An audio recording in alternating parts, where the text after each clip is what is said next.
10월 16일 오늘의 말씀은 사무엘하 17장 1절에서 14절입니다. 아히도벨이 또 압살롬에게 이르되 이제 내가 사람 12,000명을 택하게 하소서.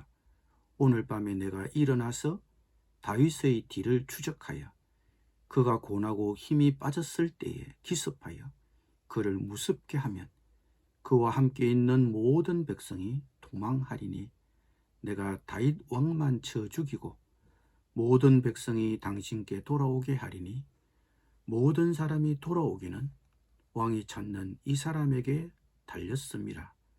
그리하면 모든 백성이 평안하리이다 하니 압살롬과 이스라엘 장로들이 다 그 말을 옳게 여기더라.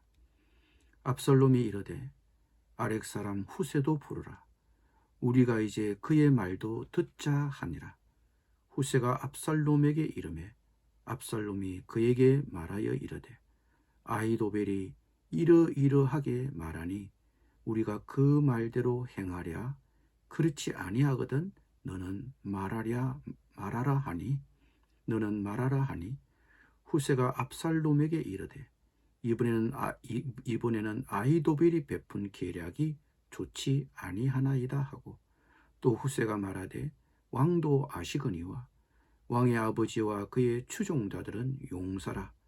그들은 들에 있는 곰이 새끼를 빼앗긴 것 같이 격분하였고 왕의 부친은 전쟁에 익숙한 사람인즉 백성과 함께 자지 아니하고 지금 그가 어느 굴에나 어느 곳에 숨어 있으리니 홍무리 중에 몇이 먼저 엎드러지면 그 소문을 듣는 자가 말하기를 압살롬을 따르는 자 가운데서 패함을 당하였다 할지라. 비록 그가 사자 같은 마음을 가진 용사의 아들일지라도 낙심하리니 이는 이스라엘 무리가 왕의 아버지는 영웅이요 그의 추종자들도 용사인 줄 알미니이다. 나는 이렇게 계략을 세웠나이다.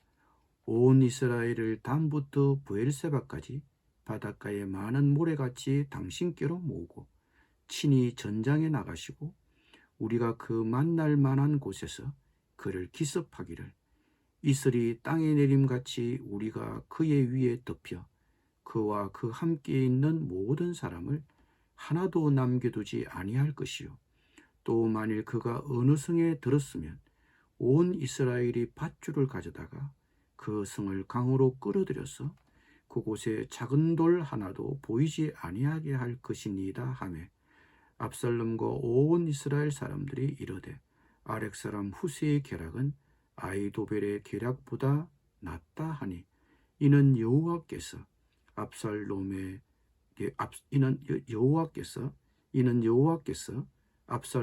화를 내리려 하사 아히도벨의 좋은 계략을 물리치라고 명령하셨음이더라. 아멘.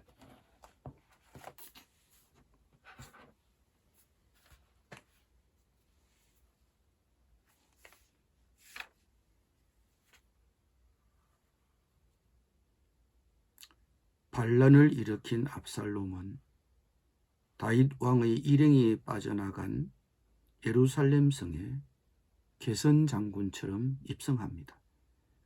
그 자리에는 다윗의 모사였던 아히도벨도 함께했습니다. 그런데 이때 아히도벨의 강력한 대항마 후세가 등장합니다. 그는 다윗과 함께 도망하다 다윗의 권유로 예루살렘으로 복귀했습니다.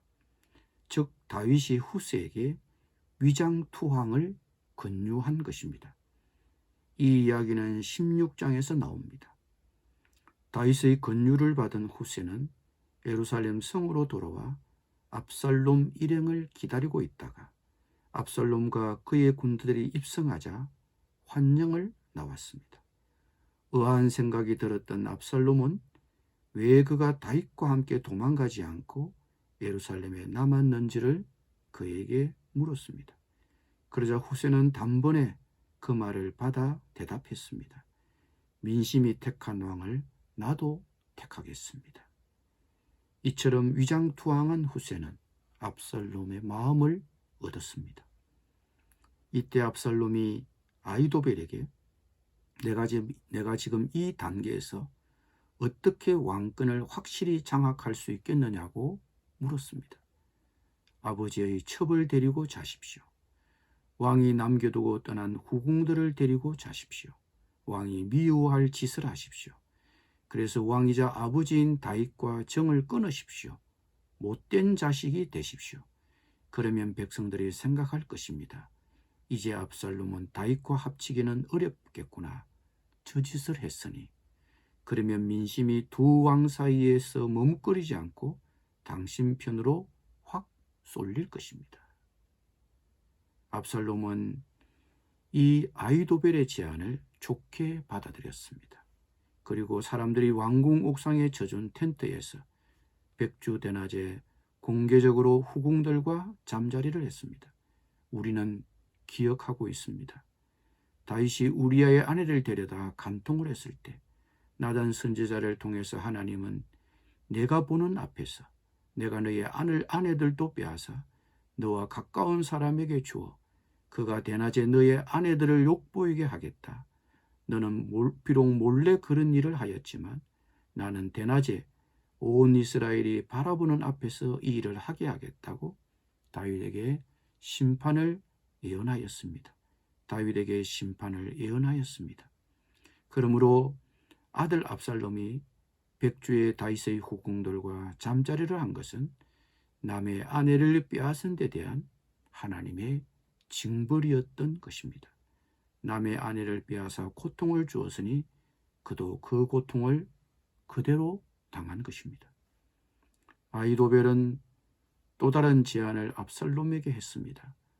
성공한 쿠데타가 되려면 적을 확실히 제압해야 합니다. 다 죽일 것도 없이 다윗 왕 한 사람만 죽이면 됩니다. 제게 군사를 주시면 도망하는 다윗 일행을 기습해서 제압하겠습니다. 도망하느라 잘 먹지도 못하고 지쳐 있으니 지금이 바로 적기입니다. 참 괜찮은 제안이었습니다. 듣고 있던 압살롬과 그의 신하들도 좋게 받아들였습니다.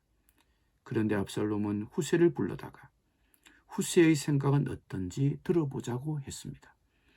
아히도벨의 전략을 다 들은 후세는 아히도벨의 제안을 일축했습니다. 다윗이 그렇게 호락호락한 인물이 아닙니다. 전면전으로 가야 합니다. 온 나라에서 병력을 다 모아 압살롬 당신께서 선두에 서셔서 전면전으로 가야 완벽히 이길 수 있습니다. 라고 제안했습니다. 이 후세의 전략을 더 좋게 여긴 압살롬은 아히도벨의 제안은 버렸습니다.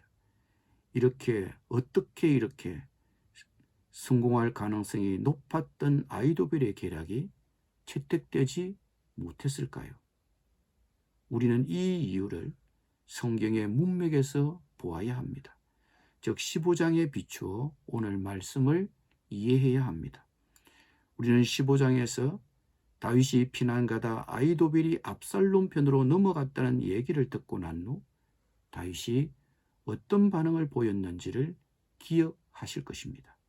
그는 반역한 사람 가운데 아히도벨이 끼어 있다는 말을 전해 듣자 다윗은 바로 기도하였습니다. 주님 부디 아히도벨의 계획이 어리석은 것이 되게 하여 주십시오. 다윗의 이 기도가 응답을 받은 것입니다. 그 응답을 우리는 오늘 14절에서 확인할 수 있습니다. 압살롬과 온 이스라엘 사람들이 이르되 아렉 사람 후세의 계략은 아히도벨의 계략보다 낫다 하니 이는 여호와께서 압살롬에게 화를 내리려 하사 아히도벨의 좋은 계략을 물리치라고 명령하셨음이더라. 주님께서 압살롬이 재앙을 당하게 하시려고 아히도벨의 좋은 모략을 좌절시키셨기 때문입니다. 인간은 약하고 우리는 죄를 범합니다. 그리고 그 죄와 그 부족함 속에서도 우리는 하나님의 자비를 요청합니다. 그리고 하나님은 자비를 베풀어 주십니다. 왕국의 미래가 압살롬의 수중에 떨어진 것처럼 보였지만 유능한 아이도벨이 그에게로 갔을 때 이미 다 끝난 것으로 생각되었지만 아이도벨은 죽음으로 생을 마감했고 압살롬은 절대 절호의 기회를 놓쳤습니다. 모든 사람이 끝났다고 말할 때도 아직 끝은 아닙니다. 그 끝에서도 우리는 기도해야 합니다. 하나님이 그 끝에서 드린 다윗의 기도에 응답해 주신 것처럼 우리의 기도에도 응답해 주십니다. 하나님의 긍휼을 요청하십시오. 하나님은 응답해 주실 것입니다. 기도드리겠습니다. 주님, 우리는 약하고 늘 실수하고 죄를 범합니다. 그리고 끝인 것처럼 여겨질 때도 있습니다. 그러나 그 죄와 부족함 속에서도 주님의 자비를 요청드립니다. 주님, 우리에게 긍휼을 자비를 베풀어 주시옵소서. 피할 길을 열어 주시옵소서. 예수님의 이름으로 기도드립니다. 아멘.